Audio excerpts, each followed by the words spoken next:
Fitness doesn't have to be complicated or intimidating, so let's talk about it. This show is for beginners, people stepping into the gym for the first time, sorting through the diet fads, wanting to feel stronger and healthier. Here is where we get down to the basics, the training, the nutrition, the recovery, and the mindset. Leading the way is NPC bodybuilding champion and seasoned coach here to guide us. His competition highlights include, out of his last 10 shows, 2 runner-ups and 8 first-place titles, along with a host of other accolades, placements, and accomplishments, and in his 50th year in the gym training consistently. Welcome and all aboard the train with Barry show. Hello, Barry. What's going on, Eric? Man, that 50 years, that keeps ringing a tune, that 50 year stuff. I was thinking about that this morning when I got up and had to get ready to go to the gym. I was like, man, I think I'm tired of this stuff, man. 50 years, I think, isn't that enough? Let me find something else.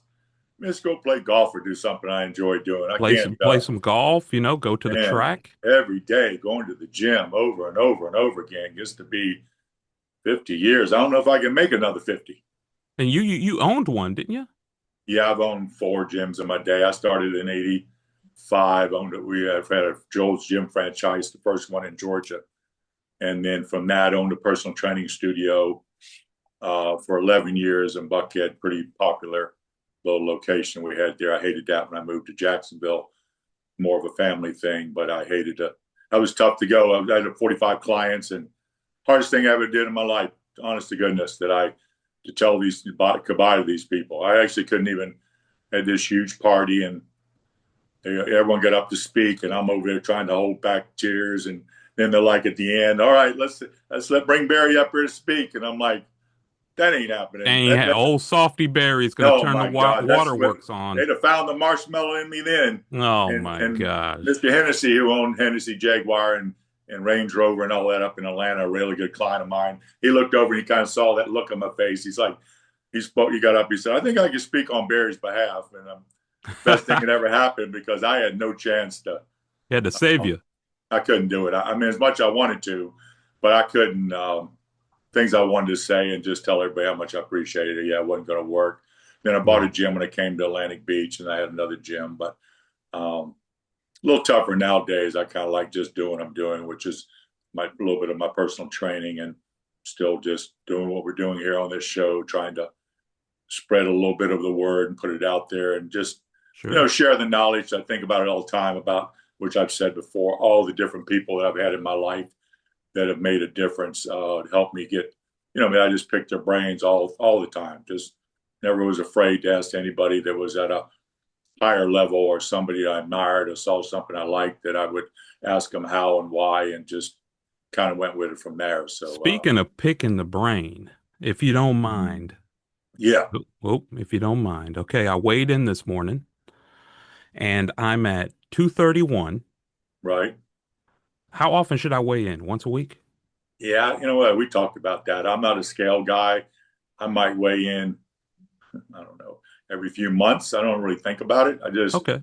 I do it more because I'm afraid sometimes when I'm trying to lean out or get a little tighter, whatever, I don't want my weight to go down. So I'm hoping when I'm feeling better, my waist has shrunk a little bit and I can tell by my pants, I want to hopefully go weigh in at the scale and see that it's the same or went up as opposed to I've lost weight, that I'm not losing any muscle. So I get it when you're heavier weighing. What I wouldn't do is let it affect you mentally and emotionally because, again, when you live and die by the scale, it's a tough way to go because when you're trying to, like I said, keep muscle, burn fat, it's almost a wash. I read So a it's thing really pointless to stand on that thing every day. I think, again, we've talked about it's looking in the mirror and, like I said, putting your pants on. You put your pants on and they're, buttoning it up better than they ever have. And you got to go another belt loop, kind of go by the belt loops down 2 or 3, 4 spaces over time. Then you're doing something right. Well, Scale doesn't mean anything.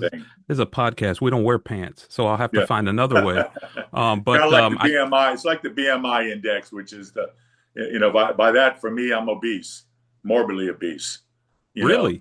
Yeah, I really am because of my body weight with my height. You know how they do the measurement, and it came up as I'm obese Oh, on interesting. the BMI, and so it's kind of like the time I bought a scale years ago. I found this scale, thought make life great. It was one of those you got on, and it told you your body weight, but also told you your body fat. I thought, man, and it wasn't, it was probably $30. And I was like, it sounded good. And I remember I got on it and it had me like at 28% body fat. And I was like, whoa, that's a little, I was probably about 10 at the time. And I was like, well, this doesn't work. So I called the company and she was great about it. She said, what I learned was it didn't have enough electrodes going through it to penetrate muscle. So the more you worked out, the more muscle you put on, the less accurate it would be, which would defeat the whole purpose of what I was trying to accomplish was work people out, get them more tone. So the more tone they got, actually the body fat would show up. So, I mean, there are machines out there that cost, that I've been on at trade shows that are $3,000, $4,000 that are legit. But those little ones you buy, that are probably less than a couple $100, just don't have enough electrodes going through them to actually be accurate, Well, So, I'm yeah. glad you mentioned that because I'm always tempted to step on the scale every time I go to the bathroom in the morning. Yeah. Just because it's there, I kind of am, I'm a numbers guy. I kind of like to see the numbers, but when we're talking weight, I can see how that's not really going to be Yeah, I'm telling productive. you, go buy your clothes. That's all you can really do. And really, for me, it's my pants. Like I put a pair on last night, went somewhere, a pair of jeans that I haven't had on for. And I always think about this. I hadn't had them on in probably a year. No kidding. And I'm wondering, hope he's buttoned. I mean, I don't know. And they fit fine, just like they always did. But that's what I gauge it by. And it's a great feeling when you put them on and know that, you said pants that I wear, truthfully now, that my ex-wife bought me nice dress pants in 97, 28 years ago. I still wear. My waistline, my pants still the same. I have a pair of jeans I bought when I was 22 that I keep in my closet. A little bit holy in a lot of areas now. I guess nowadays they'd be cool, but I put those on every once in a while. They still fit. So that's all so I don't care about how much I weigh as long as my, pants still always fit. I'm doing something right. Well, So, hopefully my pants will continue to become bigger and bigger, and that's well, the goal. that That truth serum you threw out there before we got on the show, which was you're eating your breakfast. that's what Now I at wanted to ask you. I was going to say, 12:30, I'm like, man, oh rate man, my are you breakfast. kidding me? You woke Really? up at 7 o'clock, I think you said. Yeah, 12:30, and you're now eating eggs for breakfast. three of them. There's 3 eggs. Well, you might as well. I mean, first of all, I don't need. Do you have it? Where's the explanation on that one? No joke. Whole eggs. Did I mention yolks also? Yeah, I don't care about any of that. I'm mentioning what I'm caring about is 12:30. So you ate dinner. Let's look at it this way. You ate dinner at what time last night? Dinner I had at around 6. Okay, so now we're talking about 18 and a half hours. So in a 24-hour period, that's how you look at it, you went 18 and a half with no food. So we talk about, you ask about fasting, people talk about fast. Yeah, You that's eat an like most intermittent. people eat, they're probably fasting it anyway because you've been 18 and a half hours with no food. Yeah, that's an intermittent fast, right? Yeah, more than intermittent. That's straight up fast. But I'm not saying it's a good thing. I'm just saying that as your body understands, it has no realization when you're going to eat again. So it hoards what you do eat, stores it as fat. Now, not 3 eggs, No, I but see. I but it see. will keep it. It's waiting for the next famine. So it Right. doesn't have realization when you're going to eat again. So when you do eat, it hoards it. It's not going to burn body fat because it's only protective measure your body has. So I don't even know how you woke up and made it to this point without any. I don't even know what got in your way that you couldn't have ate. I don't mean to scold you, but I mean it's a little disappointed in the big production guy over there is running this show. That's the role model, the leader. Yeah, that I guy got, I was got, telling me. Yeah, we got some cake on the table over here I as saw as that a, cake. So I for see the what you're doing when we hang up. It's 10th the big it's not really 10th anniversary, but it's the 10th show. 10th show. That's right. And little decorations here. And I mean, for a celebratory slice of cake, that wouldn't be so bad for lunch, right? Oh, not now. I don't think anything you do to mess it up now. I don't know how you're going to catch that up. What you got to do seriously. And I thought about this yesterday because I had this guy used to train in Atlanta that is making sure now you ate at 12:30, you should be all over 3 o'clock, all over 5:30, and all over 8 o'clock. You know what I mean? That's what I would definitely find something in that segment to get it in to get you back on track. Because I remember he coming in one day, and I think we talked about this before. He'd take his kids after church to the varsity. and they did chili dogs. They'd all ordered chili dogs, and he said, hey, he came in and trained with me after church. It was probably 1 o'clock, and he's like, yeah, man, I went to varsity, and I had a couple of chili dogs, and my kids didn't eat theirs. Finished all theirs, so I ate theirs. I'm like, okay, man. And so we worked out. I said, what are you going to do for dinner? Dinner? I'm not doing anything for dinner after what I had for lunch. And I'm like, that's the whole point of having dinner. When you plug in a lot of good food for dinner, and now you had this many calories for lunch, which is probably a lot of that being fat. Now you increase all your good calories. Now that fat ratio in your calories overall is not, so much better looking at the end of the day. But to eat nothing is all again everything you ate for lunch going to just store. Well, I mean, Because that's the mentality. If I can understand him for a moment, I think what he's saying is he's already packed on a bunch of bad calories with these chili dogs. That right, sounds delicious, by the way. However, however, when it comes down to eating dinner, he feels like anything else he brings in is going to be unnecessary because he's already taken because in you too ate as much much. exactly, as But that's opposed but you're to saying that that's not the angle to take. it just about, like I said, getting back up on the horse, riding it again. It's about um, finding better calories. Like I said, you eat lunch at 12:30. You're telling me the rest of the day now you're done. You're not having anything before you go to, what I mean? You're going to come in and work out for an hour and a half, and then go home and have nothing because you ate that for lunch. I don't change anything when I have my Sunday cheeseburger, French fry, next meal's back to my normal meal of eating whatever I have, chicken, vegetables, a salad. You just keep the, train running. You keep the, on the track, keep throwing more wood on the fireplace. So Keep, what you're saying, it almost sounds like your body reacts sort of like, if I can, I mean, sort of like pets. I mean, I have two little pets here in the house, and potty time is important that we get their paws in the grass, because you don't want that to happen in the house. So right. as long as I stay consistent with the potty time, they'll anticipate it and hold. Oh, your body's amazing. Body's, So like I you're said, telling me that you're telling me if I have these eggs here, my body is already confused by when I'm going to eat next. So my body right now has a signal of we have no idea when we're going to eat yeah, again. So it's hold in on to everything. protective mode. Your body's in a famine mode. It doesn't ever realize you're going to eat again. So those 3 eggs were like, I mean, I can't imagine it even filled you up. But if it filled you up, that's just because your metabolism was so shut down. But it probably should fire you back up to where by the time we hang up, you're going to be rabidly hungry. You know what I mean? That's where you make bad choices, like going to the grocery store hungry. Or, like I've said before, when I go to the grocery store, when I'm competing and go to the grocery store on 6 weeks out, I'm telling you, there's nothing in that store I see that I don't want. Everything I see, bakery aisle, everything. And then when after the show's done, I'm back to eating normal. I look at that stuff and think, man, I can't even believe I actually wanted that. I mean, I just doesn't even look good.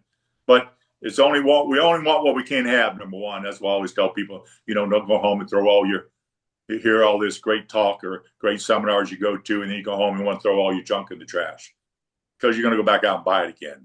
Everything in moderation. Again, I thought about this. I think a lot of this stuff all the time because I'm definitely the extreme. And I mean, there's a lot of look as far as just consistency and regimented. I doubt if there's many more people out there more good, bad, or indifferent. Probably not any better, more regimented than me. Too regimented, maybe, to be honest with you. But when I first started lifting, when I was 19, probably to about 26, 27, I just ate pretty much whatever, truthfully. And I've been reading a little bit about that lately. Other people, if I go to the buffet, whatever's on that buffet, it was just about quantity for me. It wasn't about really what I ate. I didn't eat a lot of junk. But I remember back in the day, I'd have a sandwich with Fritos with it, or when I was in my 20s. I don't know that age mattered, and probably you can buy with it now. I just don't choose to do it. So And I eat don't like get that too without training. don't get too extreme. You know what I mean? Most people can't and don't, nor do you need to. Again, it's everything in moderation. If you have like I talked about that girl that went a diet that used to be where you'd have a treat day, I call it a treat meal for me. But from the time you wake up on Saturday, the time you go to bed, eat whatever you feel like eating. The difference is, can you do the work Monday through Friday, Sunday through Friday before that Saturday rolls it back again? Now, if you can't, and you're just eating like that all the time, then you're defeating the purpose. But I think your body actually craves that and enjoys it, to be honest with you. I know I can tell a difference in my workouts after my burger fry and my ice cream and brown. I mean, I really can. I mean, I don't know, there's some little kick there. We get a little bit of fat in your diet. I had a crazy diet years ago. I remember Roger Stewart, a great bodybuilder, and this dude had a physique on him. We were at the beach, and we walked down the beach, and he was getting ready to do a show. And he was like, he said, yeah, I had a brownie and ice cream last night. I'm like, and this guy was shredded. I'm like, get the heck out of here, Roger. No, go back there and ask my girlfriend. So I went back. What did Roger have last night? And what he was doing was he said he ate, well, how did he do it? A brownie and ice cream first. Then 12 ounces of lean beef 20 minutes later. And then 20 minutes later, he ate an orange. And he said the acidity from the orange tricks your body into think you're getting fat, and it flushes it through your system. Come on.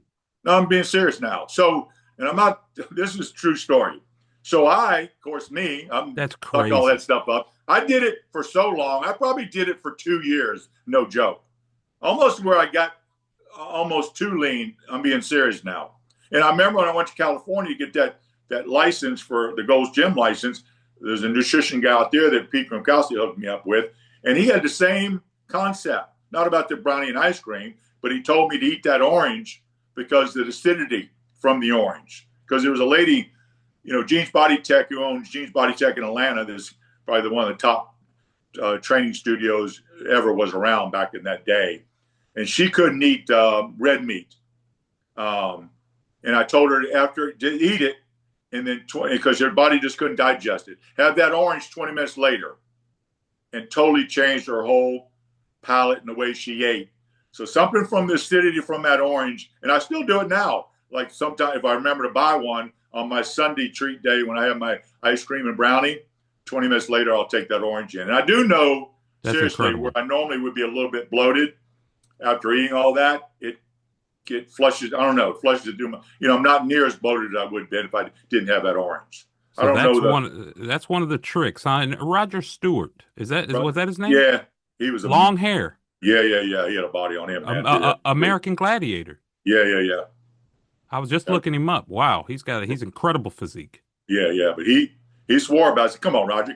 Because you look at that dude walking down the beach with you, and I was a young guy back in the days. I was probably I was in my 20s, so I was just, looking up at people like that. And he said, yeah. He said, I have that every night. I said, come on. He said, go ask my girlfriend what I eat every night. And she validated it, and I was like, okay, I'm in. So me and my buddy Pat, every night we would go to what's that? The fish place. They're all closing down, not fish place. But yeah, it is a fish place. Shrimp, and I can't think of the name of it. Not Captain D's. Long John No. Silver's. It's a more famous. It's nicer place than that. But we'd go there, get our brownie and ice cream, and then we'd go get our lean beef, and then we'd get that orange. And every single night, all the way up to our show, we were eating that. And you were lean doing that, huh? Oh yeah, I was real lean. And again, I like anything else, I'm a creature of habit. Once I got stuck on that, I probably did it for even after the show was done. I was doing it a year, 2 years later. Yeah, I bet. I just never stopped doing That's it. an easy one to get used to. Yeah. So I don't know. I mean, I'm not advocating everyone going out there eating all, whatever and taking that orange in. But they're like, what about orange juice? What about, no, just the acidity from the orange. He said causes it tricks your body into think you're getting fat. So it burns, and then you're not really getting it. So for what that's worth anyway, something I did back in the day. But I know as you see his physique, he didn't have any problem. The dude was the dude back in the day. No, he doesn't look like he had any issue at all. And No, he was always like shredded. His calves were probably the best calves you'd ever see on anybody. He looked like he had all day to train too. Yeah, but he just did like we all do, just a regular workout. And yeah, awesome guy. I trained with him for a while back when we were in Atlanta. So let me ask you this. Go ahead. What if someone was training 3 days a week? What should they prioritize? Because obviously this guy I mean, looking him up, Roger Stewart, he's in incredible shape. He obviously is somebody like you that's been focused on this for the greater part of his life in order Yeah. to achieve these, I would think. Oh yeah. Um, but not everybody has that motivation or history with the gym or with working out, and some people are intimidated. What would you say is how should people approach the gym if they are intimidated? What would you think that they should prioritize if they're only working out, Yeah. twice a I week? wrote some stuff down about, believe it or not. I know we really didn't talk about this, but I was thinking about this as far as, again, when I look at it from, if you take someone like Roger, if you take something I've been able to accomplish, or some of the guys that I know, that's, again, when I started, that wasn't even on my radar. I'm not even sure what I don't know it was. At the time, as I told you way back, a few episodes back, we used to go, my landscaping guy, Sonny Tibbs, would go during our break, we'd go in the little break room and there'd be a gym in there. And he could bench press 300 on that selectorized machine. And then my goal was I wanted to bench press that 300. I don't know what I was able to bench at the time, probably 150, 160, but I just got regimented 3 days a week. I was going in there and finally got to where I could lift the stack. And that's where it kind of started. And then my daughter, my sister introduced me to somebody that was going to a gym that she worked with. Her boss, she took me to a gym. Then I kind of got more involved and started working out, learning a little bit more. But then it got to where you're just trying to, put some muscle on. So you got to, everyone has a goal, or hopefully has a goal. You got to have a purpose, as we've talked about before. It could be simply, again, like graduation, going on a cruise, whatever it is. But you need that. You need something in your mind. Do you think it needs to be a short-term goal? No, no. Well, no, I do. Yeah, yeah, yeah. Because as I've always said with people that I train, hopefully they're going to look back after, like if you look at Rosemary, and I know we bring her up a lot, but really, Rosemary, she's just kind of, and I haven't seen her in a week. Probably, I'll hopefully see her this coming up weekend. But she's just run with it. I think that's a rare thing to do what she's doing, truthfully, because it's tough. It's every day to get in, regimented 3 days a week. I mean, I wouldn't know what to do with myself if I could train 3 days a week. Seriously, I mean, that would be. I mean, I ain't complaining, but I mean, 3 days a week, as I tell people, if you did the hours, even at 2 days a week, and I know 3 days is a stretch. Again, 98% of my clients train 2 days a week. Monday, Thursday, Tuesday, Friday, Wednesday, Saturday, whatever those 2 days were, and did great. I'm sure when we asked Rosemary, I think she's training 2 days a week. And that's really all you need to do. It's not. And again, if it gets to where, and I've had people say, man, I really like to go to another level, then we'll bump it a day. We'll actually bump it 2 more days, because then we start breaking down body parts. And we do a Monday, Thursday, Tuesday, Friday. But you got to get to that point where you actually, are into it and enjoy it. It's not, and I say enjoy it. I mean, I was talking to my buddy yesterday. I was probably complaining a little bit that I got to find something that I can learn to relax. Just find something to do that I'm not competitive. You know what I mean? Like if I play golf, I'm way competitive at golf. I'm always trying to do, and the angst I have when it comes to working out, and this is every morning, my nervousness I have when I get up, like I did yesterday, because I had a long weekend of work and not a lot of sleep, was I going to be able to lift the 120s? And if I am, was I going to get all my reps? Because I just don't like coming up short. So it makes me anxious. I don't know what my workout's going to be like. Now, it turned out to be great, but I don't know that going in. So when I play golf, same thing. And my buddy was like, hey, my wife, she loves to work the puzzle. And we sit and do a puzzle together. I'm like, I don't even know if I can do a puzzle together, because if me and you were doing a puzzle, I'm in this angst to try to find the piece that needs to go there before you find it. That's just the craziness in my mind of everything I do. Any job I've ever had, it's always about doing something better than I did yesterday. So I don't even know what that would be. I'm still working on it to find something I can actually just do, probably church, seriously, is where I can just go and kind of, my brain just kind of enjoy the moment and get into what I'm doing. Sure. But as far as an activity, gosh, I got to find something I can do, because I am always just on edge. Seriously, it's kind of, wouldn't say it's a good thing. That's why I guess I'm doing my ashwagandha and all that stuff, hopefully to kind of temper things down a little bit, but we'll see. But Yeah, I think you got to 2 days a week. I wouldn't overdo it. And that's, again, we've talked about this. Every time someone starts seeing results, then they want to bump things up. You know what I mean? What if we do more days? What if we do third day? What if we do a fourth day? I mean, where's my hurry? I need to hurry to get to where I'm trying to get to. But it's going to happen. It's just a process. It's baby steps. You just want to stay in the game for the long haul. And Yeah, and I think that's a difficult thing with not just something that I can identify with, but I would assume that a lot of people that don't exercise regularly, I can assume that that's part of the issue with them because you get motivated, like you mentioned, with maybe a short-term goal, but really that short-term goal is aesthetic. And aesthetics is not something that's going to be a quick change. Like you right, mentioned, it can be as quick as I think you mentioned four to 6 six weeks, weeks, 4 to four to 6 six weeks, weeks, definitely. which was a lot faster than I thought you were going to say, but still it's not as fast as what people want in order to keep them motivated.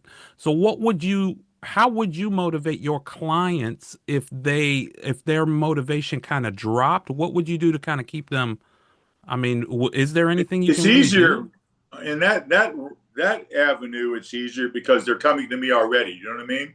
So when you have a trainer, that's the purpose of having a trainer, to have that appointment. They can make that appointment now, and once you get in there, and once we start lifting, you start forgetting about, same as I do. Once you're in there, you start forgetting about all the reasons why you didn't want to come. And when you got somebody else picking your weights for you and doing it, you just do it. You don't really think about it. And that's the great thing about, again, not promoting trainers, because it's hard to find a good trainer, truthfully, unfortunately. But then there's no thought process. All they got to do is show up. I'm getting their weights. Where do I go to next? They just want to know what to do to get out. Like when I left Atlanta and came here and I sold my business to Mark, my clients were like, Barry, we don't need Mark to walk around with us. All we want to do, Mark, he can still train his people and point where we're supposed to go. That's all we want. Know where we're supposed to go next. And they're fine with that because they're going to show up. Without that, and I've been reading a lot about this motivational stuff and why people lack that motivation. And what I found most interesting about the reading I found was people that are not organized, meaning they don't put their gym bag together the night before, and it's not ready for them when they get up to go, and they got to start searching for stuff. They're like, heck with this, I'm not going. So that was the number one thing, which I found. I don't know, I can't relate to it, but I found that people on both ends, whether it be first thing in the morning or obviously go to work, and if that gym bag isn't in their car, they're not coming back home, getting all that stuff together, going back. I think it's an indicator that their mouth, they say they want it, Oh but yeah, they no, really, right?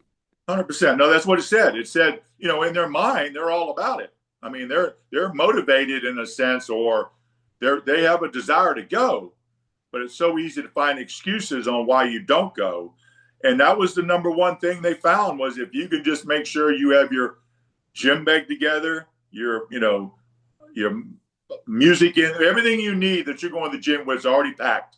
So when you wake up, you come down, have whatever you're going to have, grab your coffee, grab your gym bag out the door, Right. ready to go. Now, if I got to search for all that stuff around the house and It's can't find a laborious. certain thing, It's like, work. heck, I'll do it tomorrow. I'll do it later. So that was number one, just being prepared. I don't know if you'd asked me that question, that really wouldn't have been, I wouldn't have thought that would have been it, but it is. So once you get into the routine, and I do the same thing. I mean, I walked out before if I didn't have my iPod and my AirPods laying where they need to be laying. I've left my AirPods at home before. Doesn't change my workout. I just end up having no music, but I try to put them all at the same place where I can grab them as I'm going out the door. So, that's part of it. I think it's just everything is baby steps. I don't know if I can even emphasize that any Is more that than the that. same thing as having a bad day? Is that lack of motivation the same thing as what is quote unquote? Because you've mentioned this, a bad day or a bad day either eating the day before or just bad day in life in general, or just a bad day lifting at the gym, is that the same thing as losing motivation, or is these No, two because different other things? factors play into that. You know what I mean? Whatever's going on in your life at the time. For me, I'm not going. Everyone wants to complain. I don't really have anything to complain about, to be quite honest with you. And the more I see of other people who have issues, makes me appreciate more about what I got. And the fact that I even thought about complaining, my little whatever, was silly. You know what I mean? But I don't see that. It's not the same as motivation, because you can usually look, once you get into the routine, you'll look back and see food wise, yes, like I've talked about before, yesterday, the day before, that affected your workout today. And it will. It will have an impact as far as not having enough glycogen in your system to where you kind of hit a wall. And so, starting out for anybody, the biggest, and I've said this before, biggest thing to overcome is muscular endurance, which is the ability to go set to set. First couple of workouts are tough because you're going to hit a wall even quicker. But every time you work out, you build up more and more muscular endurance. About the third workout, fourth workout, I'm telling you, it just takes off. It just does for everyone I've ever trained. First one's the unknown. Once you do it, not too bad, especially if you don't have anybody who's trying to kill you. But you just kind of pace yourself and go.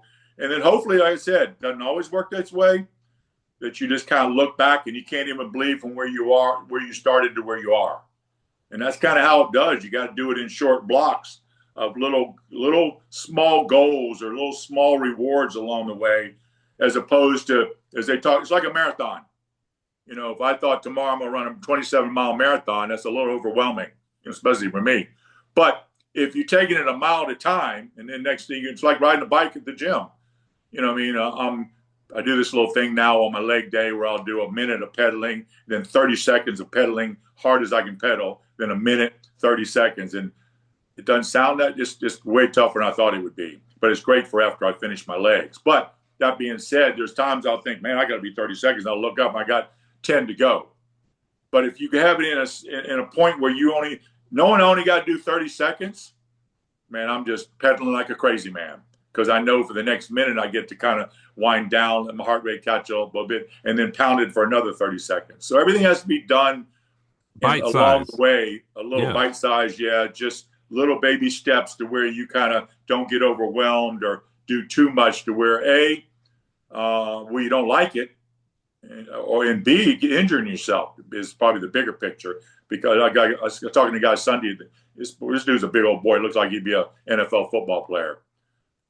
Just big dude. He's like, man, he's talking about, well, you probably don't lift as heavy now as you used to, do you? I said, no, I'm still bumping the 120s and whatever. I mean, yeah, my weight's never really gone down. He said, how do you keep from your joints and your shoulders and your elbows? And I'm like, you just got to be smart about your workout. I mean, if I have a day where I go in and my elbow's a little tweaked, or I feel my shoulder a little bit, then I'll make it a rep day. I back the weight down. I'm not going to push through that thinking I can overcome this. You just got to be smart, and then wait to fight another day. You know what I Well, mean? that's Kind of that's an like that. edge I think a lot of people don't understand, is that you do listen to your body and it's okay to make adjustments, and you don't have to.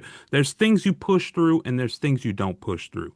Right. Especially when it comes to weight training. Right. Same way, I'm back to squatting. I ain't really squatted in a long, long time. I don't know why I decided I wanted to squat again.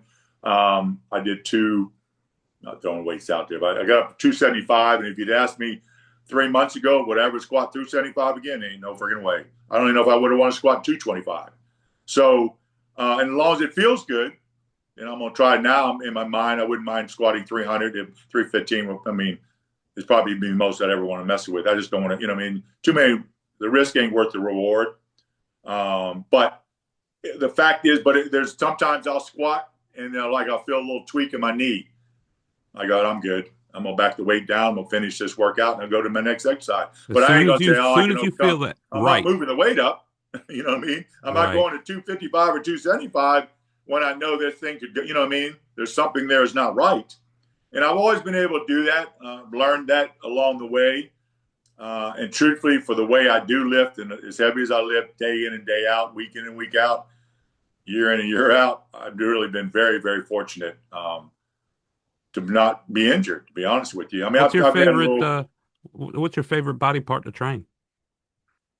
You know, believe it or not, it's what used to be my worst, my most hated is legs. But I enjoy training. I'll say this. Everybody hates That's a legs. great question, but now I have nothing I don't enjoy. And I'm being truthful now. It used to be I could tell you hated legs, arm, whatever. Certain body parts just didn't like working. I love chest and back day now. I love work training shoulders. I think the more you get better at it, the more you able to get your weights up. I don't think there is such thing. I mean, does some hurt more than the others? Sure. Biceps probably is the most painful thing you can train. Just such a small muscle, it burns probably more than anything. But like today, my legs now are seriously. I mean, literally are still. And I trained at 5:00, 5:30 this morning. My legs are still shaking a little bit. With the amount of weights. For me, than what I used to lift. But I mean, I did a 700-pound leg press, and only went to 235 on my squat. But I pushed everything I did today in heavier lunges, and it just, they'll repair and rebuild, and I'll be back at it Saturday. I'll try to go a little heavier on my squats on Saturday, but yeah, you just try to continue to build, strengthen in everything you're trying to strengthen as you go along, and then understand what I've always tried to tell myself, because I've trained with a lot of powerlifters, is I'm trying to bodybuild. You know what I mean? So I'm not. It ain't really how much. Like I watched a guy the other day squat, wasn't pretty, but he squatted 365, no shoes on, and he did all he could do to get that thing back up. His knees were buckling in, and I'm like, just again, risk ain't worth the reward. I mean, he's not body. He's just a pretty thin guy. He's just he's strong. I mean, that's a strong lift. Don't get me wrong. I'm just not sure what the upside is in that, but there sure is a lot of downside to it. Well, the upside is all those views and likes he's going to get on his social media page. Yeah, no, I saw a few of those cameras in there today. Yeah, that part. I mean, I don't know who they're reaching out to, but I'm sure you did. it's Sure you kind of got. did. We've already talked about all that's kind of crazy. It's more and more, and all you have to do is other people to see it, and then they go buy one. Yeah, They yeah, put, not, yeah. It gives them permission. yeah. So Well, yeah, the producer man is flashing the light at us. are you serious? Yep, yep. I think that means we got to wrap it up. So So let me because get you this. know why? I know why too. Why? Because you're in a hurry to go eat. Oh, yeah, you're right. I am getting a little You're hungry. already Those thinking three about eggs that didn't lunch do you're it. going to have. What's that? You're already thinking about that lunch you're putting together. I'm gonna have to do something. I think Kimberly's got a roast in there. I'm gonna have to dip into the roast and a little rice. Man, look at you. So there you go. I We'll can't see. wait till we have you. I mean, I would think by spring we're going to have you on the show with a Speedo on, man. That's what we're Well, going oh, to well, then look, there goes the rest of the audience. They just clicked off. They just unsubscribed. But if you did enjoy this video and found some value, a free way that you can support the show is by hitting the like button. It really helps out the channel. Also, by clicking the subscribe button and notification bell. It's completely free as well. You'll be notified when we post another show. And of course, share your thoughts and questions down in the comments. We love to hear what you have to say. Barry, how can people reach out to you? I would do Facebook Messenger, Train with Barry. The Messenger is a really good way to do it. Facebook's another really good way to do it. I'm going to try to, if we get everything worked out next week, we're going to do this from the gym. We're going to start getting Okay. in a little bit of weight training. Get some of these weights I got behind me, going to start using them. Well, there you go. And that is it, everybody. Reach out on Facebook. And until next time, have a good one. Bye, Barry. Enjoy your lunch. Thank you. See ya.